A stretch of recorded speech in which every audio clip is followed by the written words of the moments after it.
Hello friends, मैं अनीता भास्कर आप सभी लोगों का अपने यूट्यूब चैनल पर स्वागत करती हूँ। तो फ्रेंड्स, मैंने वैदिक काल के 2 पार्ट पढ़ा दिए थे जिसमें मैंने 25 क्वेश्चन कराए थे। बहुत ही इम्पोर्टेंट क्वेश्चन थे। और ये तीसरा पार्ट है वैदिक काल का। ये भी बहुत ही इम्पोर्टेंट क्वेश्चन है, बहुत ही अच्छे क्वेश्चन है और आप लोग अच्छी तरीके से इसे रीड कीजिए और पूरी कोशिश करिए कि इन्हें पूरी तरीके से रट डालिए, क्योंकि एग्जाम में हमेशा इनमें से क्वेश्चन जरूर आते हैं। तो चलिए जो है आज शुरू स्टार्ट करते हैं। फर्स्ट क्वेश्चन है हमारा, ऋग्वैदिक धर्म था। तो ये था ए बहुदेववादी, बी एकेश्वरवादी, सी अद्वैतवादी और डी था निवृत्त मार्गी। तो हमारा ये था, इसका राइट आंसर है हमारा बहुदेववादी। ऋग्वैदिक धर्म क्या था? बहुदेववादी था। बहुत सारे देवी देवताओं के उसमें विश्वास की पूजा की जाती थी और विश्वास भी किया जाता था बहुत सारे देवी देवता, इसलिए कहते हैं बहुदेववादी। सेकेंड क्वेश्चन है हमारा, सर्वाधिक ऋग्वैदिक सूक्त समर्पित है। तो ये किसको समर्पित है ऋग्वैदिक सूक्त? ये है ए अग्नि को, बी इंद्र को, सी रुद्र को और डी है विष्णु को। तो ये जो है इंद्र को समर्पित है। ऋग्वैदिक सूक्त जो है ज्यादा से ज्यादा ये इंद्र को समर्पित है। थर्ड क्वेश्चन है हमारा, ऋग्वेद में सर्वाधिक संख्या में मंत्र संबंधित हैं। तो किससे संबंधित है मंत्र? अग्नि से, वरुण से, विष्णु से, यम से। तो ये हमारा राइट आंसर है, ये अग्नि से। अग्नि से मंत्र संबंधित है। फोर्थ क्वेश्चन हमारा, इसमें से निम्नलिखित में से किसे ऋग्वेद में युद्ध देवता समझा जाता है? क्या समझा जाता है? युद्ध देवता ऋग्वेद में। ए अग्नि को, बी इंद्र को, सी जो है सूर्य को और डी है वरुण को। तो इसमें से इंद्र को जो है ऋग्वेद में युद्ध देवता समझा जाता है। फिफ्थ क्वेश्चन है हमारा, निम्नलिखित में से पूर्व वैदिक आर्यों का सर्वाधिक लोकप्रिय देवता कौन था? तो पूर्व वैदिक आर्यों का सर्वाधिक लोकप्रिय देवता कौन था? इसमें राइट आंसर है डी। ये देख लीजिए, इंद्र जो है बहुत ही महत्वपूर्ण जो है लोकप्रिय देवता थे और कई क्वेश्चन में जो है राइट आंसर इंद्र ही आया है। तो ये बहुत ही महत्वपूर्ण जो है देवता थे, ये याद कर लीजिए। सिक्स क्वेश्चन है हमारा, 800 से 600 ईसा पूर्व का काल किस युग से जुड़ा है? ए है ब्राह्मण युग, बी है सूत्र युग, सी है रामायण युग और डी है महाभारत युग। तो ये जुड़ा है फ्रेंड्स ब्राह्मण युग से। किससे जुड़ा है? ब्राह्मण युग से। सेवंथ क्वेश्चन हमारा, गायत्री मंत्र किस पुस्तक में मिलता है? गायत्री मंत्र किस पुस्तक में मिलता है? ए उपनिषद में, बी भागवत गीता में, सी जो है ऋग्वेद में, डी यजुर्वेद में। तो गायत्री मंत्र हमारा जो है मिलता है ये ऋग्वेद में। किस में मिलता है? ऋग्वेद में। गायत्री मंत्र की रचना किसने की थी? ये क्वेश्चन कई बार आ चुका है छोटे एग्जाम में भी और यूपीएससी वगैरह में भी मैंने ये क्वेश्चन देखा है, पूछा गया है। तो ये क्वेश्चन आ चुका है और इसे ध्यान रखिए। गायत्री मंत्र की रचना किसने की थी? ए वशिष्ठ ने, बी इंद्र ने, सी विश्वामित्र ने या परीक्षित ने, डी। तो इसमें राइट आंसर जो है ये है सी विश्वामित्र। तो गायत्री मंत्र की रचना जो है की थी ये विश्वामित्र ने। गायत्री मंत्र ऋग्वेद में उल्लिखित है, इसके रचनाकार विश्वामित्र हैं।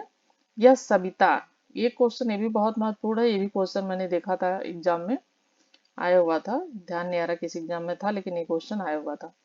तो यह सविता यानी सूर्य देवता को समर्पित है। यह मंत्र ऋग्वेद के तृतीय मंडल में वर्णित है। ये भी पूछ लेता है कई कई बार कि गायत्री मंत्र जो है वो किस ऋग्वेद के किस मंडल को में वर्णित है? तो ये देखिए, ऋग्वेद जो है ये तृतीय मंडल में वर्णित है। तो गायत्री मंत्र की इसमें 2-3 क्वेश्चन बन जाते हैं। गायत्री मंत्र की रचना किसने की थी? तो विश्वामित्र ने की थी। और गायत्री मंत्र के जो है यह किसको समर्पित है, किस देवता को? तो देखिए सविता सूर्य देवता को समर्पित है और यह जो है ऋग्वेद के तीसरे मंडल में वर्णित है। नाइन्थ क्वेश्चन है, सर्ग, प्रतिसर्ग, मनवंतर और वंशानुचरित संकेतक हैं। तो किसके संकेतक हैं? वेदों के, पुराणों के, उपनिषदों के, सूत्रों के। तो ये जो हैं पुराणों के संकेतक हैं। सर्ग, प्रतिसर्ग, वंश, मनवंतर और वंशानुचरित। 10th क्वेश्चन है हमारा, पुराणों की संख्या कितनी है? 16, 18, 19 या 21? तो पुराणों की संख्या फ्रेंड्स है 18। पुराणों की संख्या हमारे 18 पुराण है। श्रीमद् भागवत गीता मौलिक रूप में किस भाषा में लिखी गई है? श्रीमद् भगवत गीता मौलिक रूप से किस भाषा में लिखी गई है? तो ये संस्कृत, बी उर्दू, सी पाली और डी हिंदी। तो ये जो है लिखी गई है संस्कृत में। 11th का ये राइट आंसर है। महाभारत मूलतः किस रूप में जानी जाती है? 12th क्वेश्चन हमारा, महाभारत मूलतः किस रूप में जानी जाती है? बृहत कथा, बृहत संहिता, सी है जय संहिता और डी है ब्राह्मण। तो देखिए महाभारत मूलतः जो है जानी जाती है ये जय संहिता। यह है जय संहिता, जय संहिता के नाम से जानी जाती है। ये देख लीजिए, थोड़ा सा मैंने डिटेल भी ले लिया था। महाभारत के प्रारंभिक रचना काल में 8,800 श्लोक थे और इसे जय संहिता के नाम से जाना जाता था। महाभारत का दूसरा संस्करण भारत था, जिसमें श्लोकों की संख्या 24,000 थी। वर्तमान महाभारत में 1 लाख श्लोक हैं। यह इसका अंतिम संस्करण है, जिसे सप्तशास्त्री संहिता या महाभारत कहा गया है। तो ये डिटेल भी देख लीजिए अगर पूछ लेता।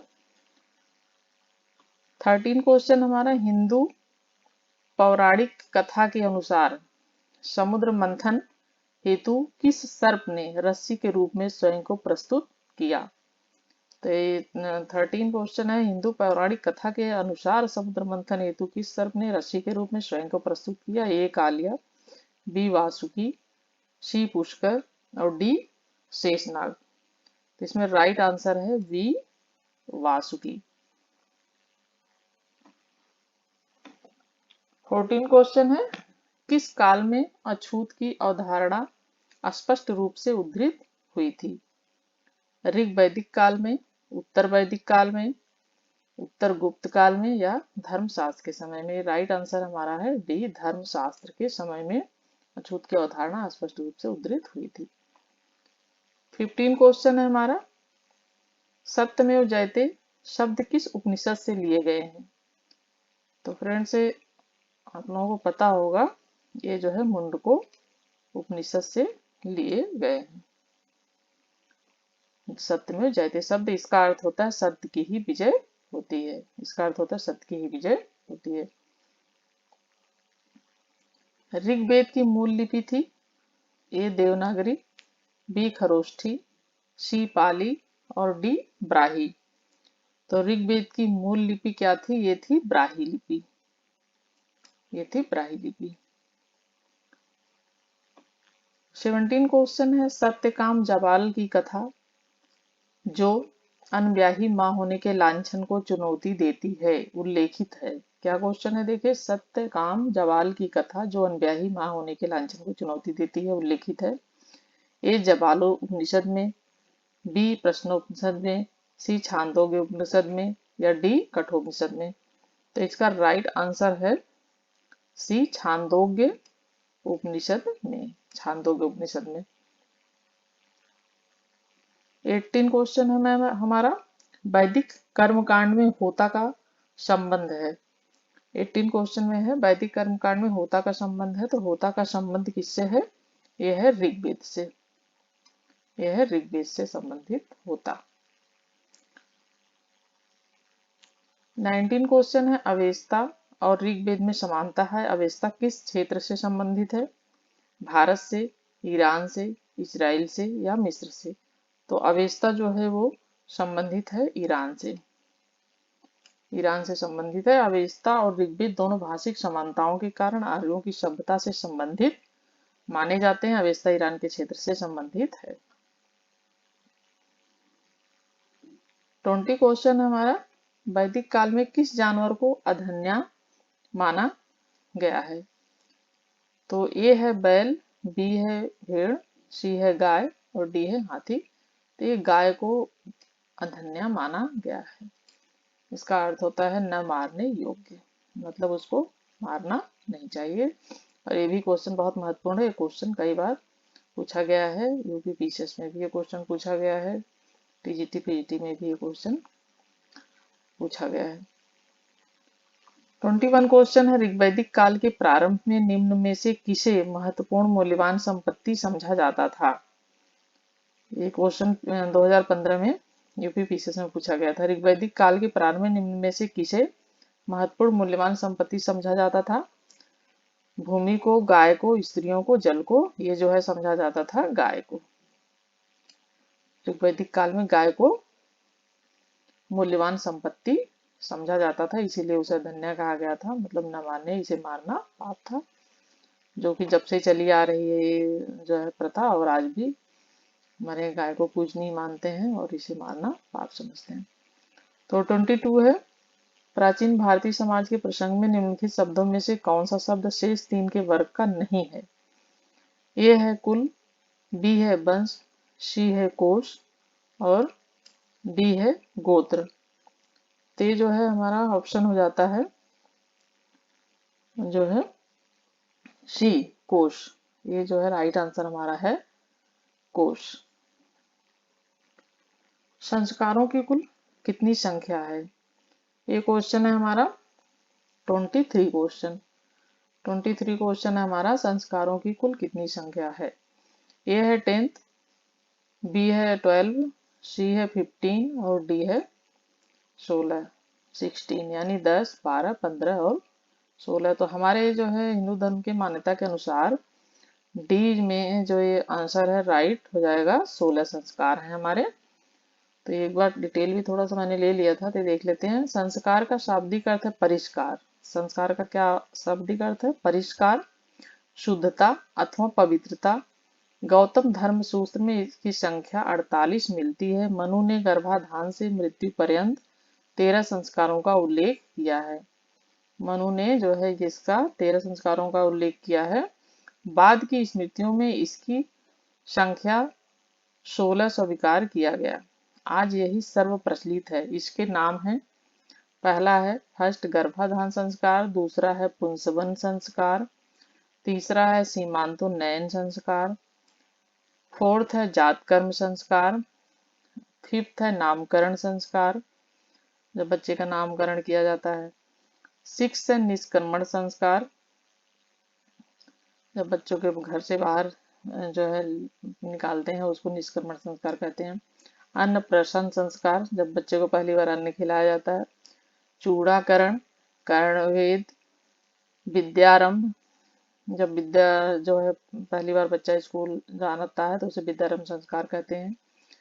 यह है उपनयन संस्कार, वेदारंभ संस्कार, और जो है ये है केशांत संस्कार, समावर्तन संस्कार, और ये 15 है विवाह, और लास्ट है अंत्येष्टि संस्कार। तो इसके जो भी मैंने कराया है इसका मैं डिटेल आप लोगों को 16 संस्कार के अच्छी तरीके से बाद में कराऊंगी, जब ये 16 संस्कार पढ़ाऊंगी मैं आप लोगों को।